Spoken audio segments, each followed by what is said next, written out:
ముఖ్యమంత్రి రేవంత్ రెడ్డి నేడు సిద్దిపేట జిల్లాలో పర్యటించనున్నారు.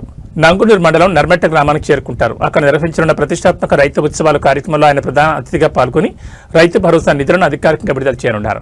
తొలి విడతలో భాగంగా సుమారు 70 లక్షల మంది రైతుల ఖాతాల్లోకి నేరుగా నగదు జమ కానుంది.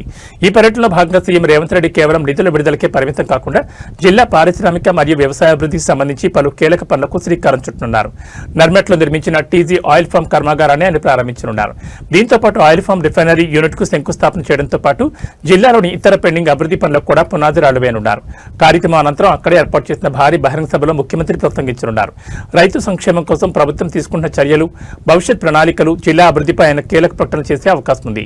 సీఎం రేవంత్ పర్యటన సందర్భంగా జిల్లా యంత్రాంగం ఇప్పటికే నర్మెట్లో పటిష్టమైన భద్రతా ఏర్పాట్లు మరియు సభకు వచ్చే రైతుల కోసం మౌలిక వసతులను సిద్ధం చేసింది.